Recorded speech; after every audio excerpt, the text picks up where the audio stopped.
El combate espiritual. Capítulo 2. La desconfianza que se ha de tener en sí mismo.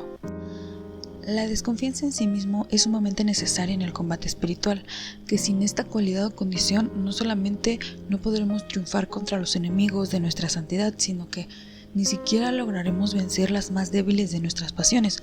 Siempre se cumplirá lo que dijo la profetisa Ana en la Biblia: no triunfa el ser humano por la propia fuerza, y lo que anunció el profeta: mi pueblo dijo, soy fuerte, puedo resistir solo al enemigo, y fue entregado en poder de sus opresores. Es necesario grabar profundamente en nuestra mente esta verdad, porque sucede desafortunadamente que aunque en verdad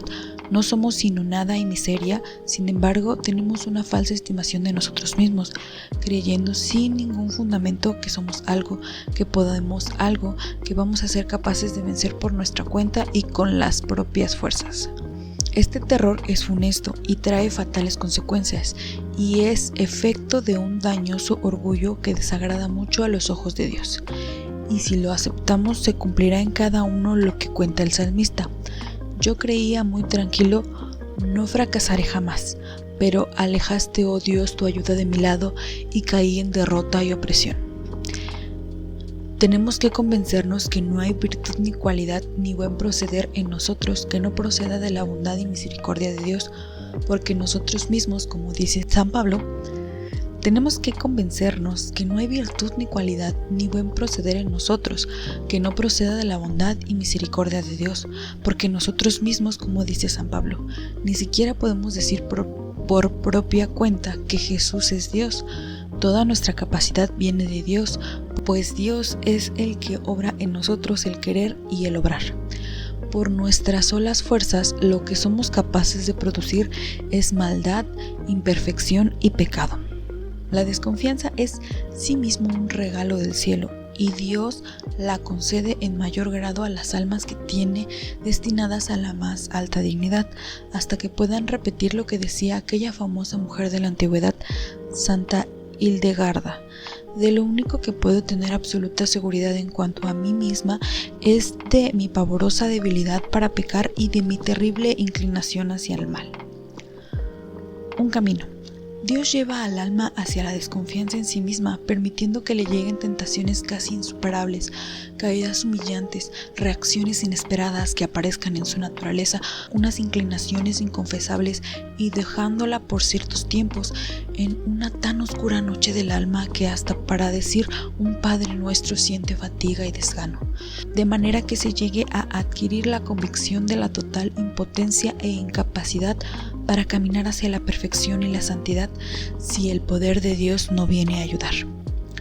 Los remedios. El principal remedio de los 4 que vamos a aconsejar es pensar y meditar hasta convencerse de que por las propias y solas fuerzas naturales no somos capaces de dedicarnos a obrar el bien y a evitar el mal, ni de comportarlos de tal manera que merezcamos entrar al reino de los cielos. En nuestra memoria debe estar siempre aquellas palabras de Jesús: sin mí nada podéis hacer. El segundo remedio es pedir con fervor y humildad muy frecuentemente a Dios la gracia de confiar en Él y desconfiar de nosotros mismos, porque esto es un regalo del cielo, y para conseguirlo es necesario ante todo reconocer de que no poseemos la desconfianza necesaria, luego de convencernos de que la desconfianza en nosotros mismos no la vamos a conseguir por nuestra propia cuenta, sino que es necesario postrarse humildemente en la presencia del Señor y suplicarle por infinita bondad que se digne concedérnosla, y podemos estar seguros que si perseveramos pidiéndosela, al fin nos la concederá. Hay un tercer medio para adquirir la desconfianza en sí mismo, respecto a lograr conseguir por nuestra propia cuenta la santidad, y consiste en acostumbrarse poco a poco a no fiarse de las propias fuerzas para lograr mantener el alma sin pecado, y a sentir verdadero temor acerca de las trampas que nos van a presentar nuestras malas inclinaciones que tienden siempre hacia el pecado, a recordar que son innumerables los enemigos que se oponen a que consigamos la perfección, los cuales son incomparablemente más astutos y fuertes que nosotros, y aún logran hacer lo que ya temía San Pablo: se transforman en ángeles de luz para engañarnos, y con apariencia de que nos están guiando hacia el cielo, nos ponen trampas contra nuestra salvación. Con el salmista podemos repetir: ¿Cuántos son los enemigos de mi alma, Señor? Y la odian con odio cruel, y no nos queda sino repetirle la súplica del Salmo 12. Señor, ¿hasta cuándo van a triunfar los enemigos de mi alma? Que no pueda decir mi enemigo, le he vencido, que no se alegren mis adversarios de mi fracaso. El cuarto remedio consiste en que cuando caemos en alguna falta, reflexionemos acerca de cuán grande es nuestra debilidad e inclinación al mal y pensemos que probablemente Dios permite las culpas y caídas para iluminarnos mejor acerca de la impresionante incapacidad que tenemos para conseguir la propia cuenta, la santificación, y aprendamos así a ser humildes y reconocer las limitaciones y a aceptar ser menospreciados por los demás. Condición sin la cual no.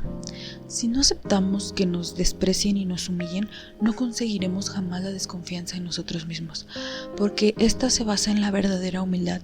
la cual nunca se consigue sin recibir humillaciones, y se basa también en un reconocimiento sincero de que por nosotros mismos no merecemos sino desprecio y humillación.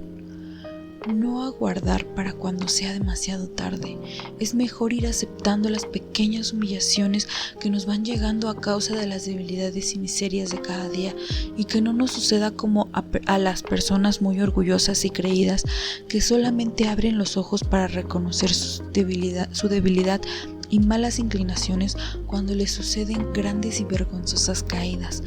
Les sucede lo que decía San Agustín: temo que vas a caer en faltas que te humillarán mucho, porque noto que tienes demasiado orgullo. Cuando Dios ve que los remedios más fáciles y suaves no producen efecto para hacer que una persona reconozca su incapacidad para resistir con sus solas fuerzas contra los ataques del mal y conseguir su santificación, permite entonces que le sucedan caídas en el pecado, las cuales serán más o menos frecuentes y más o menos graves según sea el grado de orgullo y presunción que esa alma tenga. Y si hubiera una persona tan exenta y libre de esa vana confianza en sus propias fuerzas como por ejemplo la Santísima Virgen María, lo más seguro es que no caería jamás en falta alguna. Buena consecuencia. De todo esto debes sacar la siguiente conclusión: